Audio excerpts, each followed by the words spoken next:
नमस्कार दोस्तों, आज का जो डिस्कशन होने वाला है वो है एटोरवास्टैटिन नामक मेडिकेशन के ऊपर। क्या इसके यूजेस हैं, साइड इफ़ेक्ट हैं या क्या प्रिकॉशंस का ध्यान रखना चाहिए, उसके ऊपर हम डिस्कशन करेंगे। एटोरवास्टैटिन एक प्रकार की एक ऐसी मेडिकेशन है जो कि हमारे ब्लड में बढ़े हुए कोलेस्ट्रॉल या लिपिड के लेवल को कम करने में इस्तेमाल की जाती है। ये बिलोंग करती है HMG-CoA इनहिबिटर रिडक्टेस मीन्स जो ग्रुप होता है स्टैटिन ग्रुप मीन्स इस पर्टिकुलर ग्रुप में ऐसी नामक दवाइयाँ होती हैं जो कि कार्डियोवास्कुलर डिसीज़ को ठीक करने में इस्तेमाल की जाती है।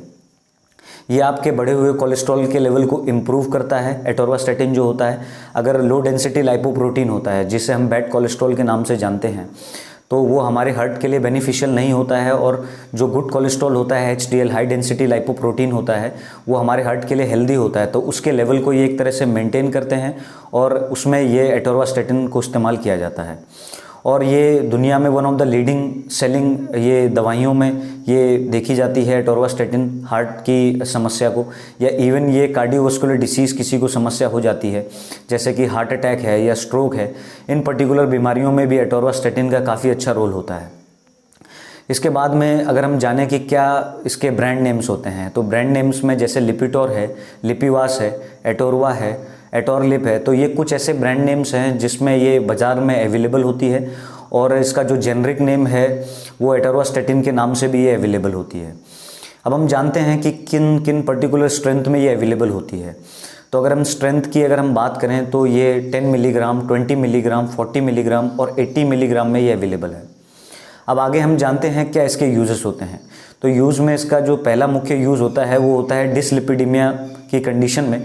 डिसलिपिडीमिया एक ऐसी कंडीशन है जिसमें आपके ब्लड के अंदर जो लिपिड का लेवल होता है वो बढ़ जाता है और जिसके कारण हार्ट को एक प्रॉपर ब्लड की सप्लाई नहीं मिल पाती है और जिसके कारण बहुत सारे कॉम्प्लिकेशंस अराइज होते हैं। तो अगर आपके ब्लड के अंदर बढ़ा हुआ कोलेस्ट्रॉल हो जाता है या ट्राइग्लिसराइड का लेवल बढ़ जाता है तो उसके कारण ये समस्या हो जाती है, तो उसके ट्रीटमेंट में इसे इस्तेमाल किया जा सकता है।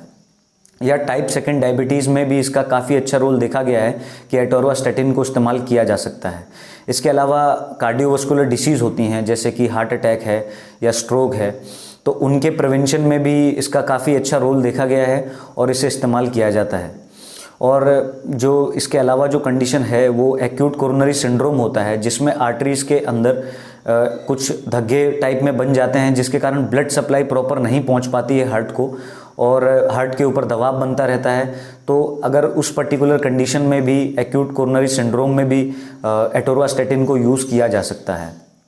आगे हम जानते हैं क्या इसके मुख्य प्रकार से साइड इफ़ेक्ट्स होते हैं। तो साइड इफ़ेक्ट्स में सबसे पहले आपको ध्यान करना पड़ेगा कि क्योंकि ये मेडिकेशन एक ऐसी है जो आपको डॉक्टर की एडवाइस में ही लेनी है और बिना डॉक्टर की एडवाइस नहीं लेनी है।